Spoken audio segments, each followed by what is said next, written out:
प्रद्युम्न सिंह नाम का एक राजा था। उसके पास हंस था। राजा उसे मोती चुगाया करता और बहुत लाड प्यार से उसका पालन किया करता। वह हंस नित्य प्रति सायंकाल राजा के महल से उड़कर कभी किसी दिशा में और कभी किसी दिशा में थोड़ा चक्कर काट आया करता। एक दिन वह हंस उड़ता हुआ नवीन जी की छत पर जा बैठा। उसकी पुत्रवधि गर्भवती थी। उसने सुन रखा था कि गर्भावस्था में यदि किसी स्त्री को हंस का मांस खाने को मिल जाए तो उसकी होने वाली संतान अत्यंत मेधावी, तेजस्वी और भाग्यशाली होती है। अनायास ही छत पर हंस आया देखकर उसके मुंह में पानी भर आया।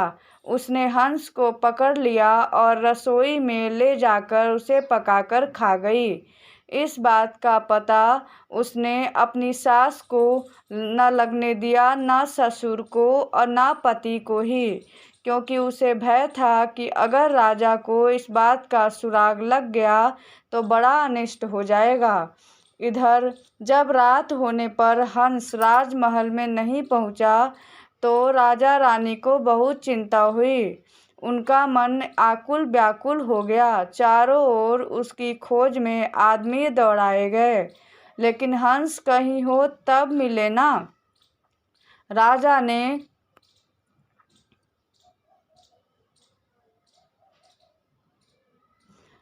ने अड़ोस पड़ोस के शहरों कस्बों में सूचना कराई कि अगर कोई हंस का पता लगा सके तो राज्य की ओर से उसे बहुत बड़ा पुरस्कार दिया जाएगा। 10 दिन निकल गए, कुछ भी पता नहीं लग सका। चूंकि वह हंस राजा और रानी को बहुत प्रिय था, अतः वो उदास रहने लगे।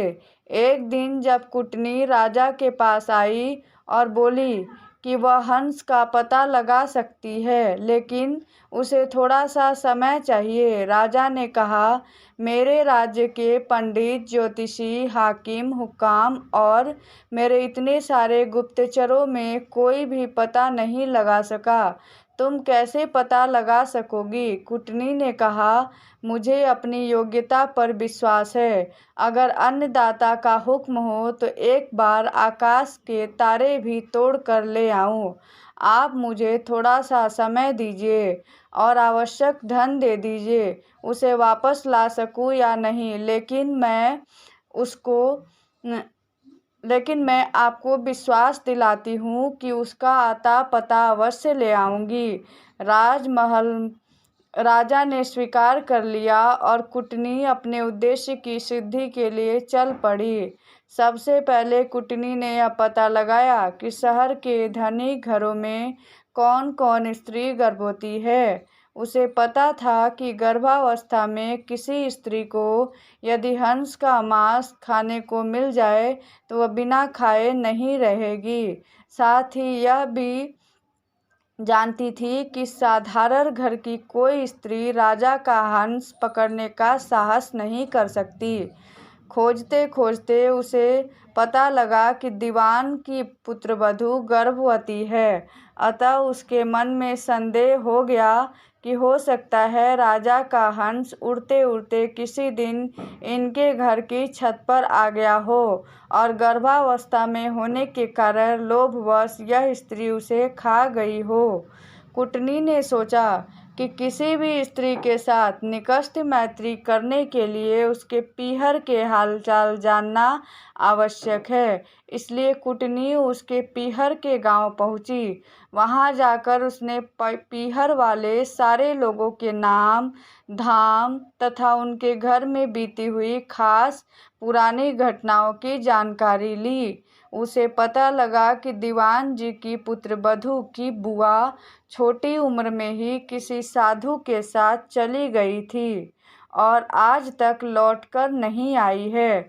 उसने सोचा, अब दीवान जी के घर जाकर उसकी पुत्रवधू की बुआ बनकर भेद लेने का अच्छा अस्त्र अपने हाथ आ गया है। वह दीवान जी के घर गई।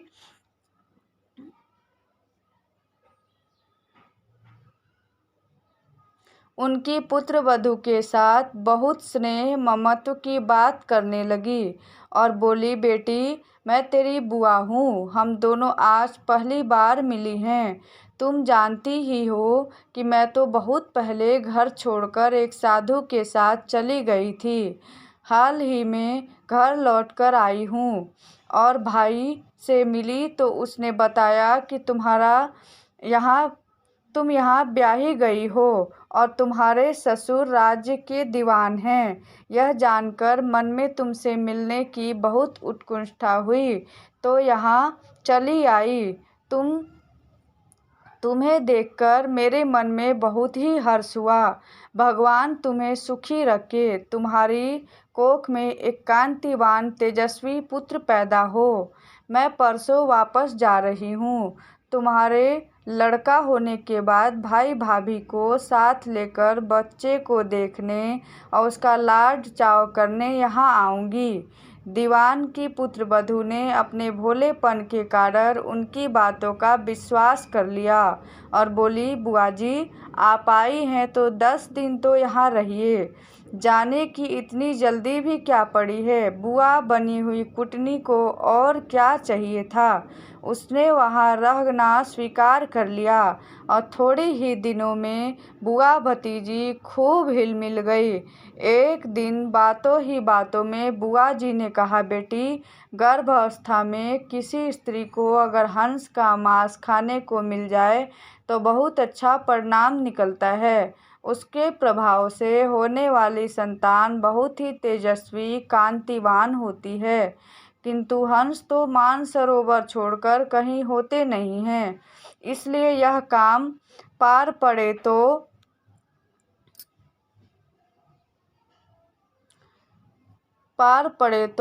कैसे पड़े। यह सुनकर उसने अपने हंस खाने की बात बुआ जी को सहज भाव से बता दी।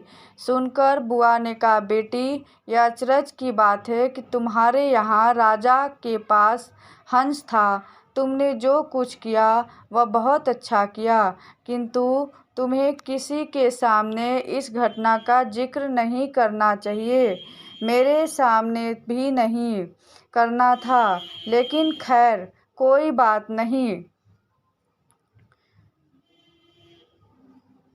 इसका जिक्र कर दिया तो भी कोई बात नहीं। कुछ दिन और बीत गए। तब कुटनी ने कहा, बेटी अगर भगवान के सामने तुम हंस खाने की बात स्वीकार कर लो तो हंस की हत्या का पाप तो सिर से उतर ही जाएगा, शुभ परिणाम भी दुगुणित हो जाएगा। मंदिर के पुजारी से कहकर मैं ऐसी व्यवस्था कर दूंगी कि जिस वक्त वहां तुम सारी घटना बताकर अपराध स्वीकार करो, उस वक्त पुजारी भी वहां नहीं रहे तथा और भी कोई न रहे, हम दोनों ही रहेंगे। उसने ऐसा स्वीकार कर लिया। कुटनी लुक छिपकर राजा के पास पहुंची और बोली, आपसे वादा किया था उसके अनुसार हंस का अता पता लगा लाई हूँ। ऐसा कहकर उसने सारी घटना राजा को बताई। राजा ने कहा, इसका प्रमाण क्या है। वह बोली, फला दिन आप मंदिर में आ जाए और हंस खाने वाली स्त्री की स्वीकारोक्ति स्वयं अपने कानों से सुन ले। राजा ने ऐसा करने की हाँ भर ली। नियत दिन से कुछ पहले पूर्व योजना के अनुसार कुटनी ने राजा को एक जरा ऊंचे स्थान पर रखे हुए बड़े से ढोल में छिपा दिया और बुआ भतीजी मंदिर पहुंची।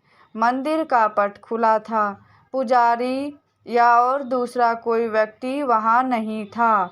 अब बुआ जी ने शुरू किया, हाँ तो बेटी क्या बात हुई थी उस दिन। दीवान की पुत्रवधू ने घटना आरंभ की। वह थोड़ी ही घटना कह पाई थी कि कुटनी ने सोचा, राजा ध्यानपूर्वक सुन तो रहा है ना, इसलिए वह ढोल की तरफ इशारा करके बोली, ढोल रे ढोल, सुन रे बहू का बोल। उसका इतना कहना था कि भतीजी का माथा ठनका। उसे वहम हो गया कि हो न हो दाल में कुछ काला है, मालूम होता है मैं ठगी गई हूँ। वह चुप हो गई। बुआ बोली, हाँ तो बेटी आगे क्या हुआ?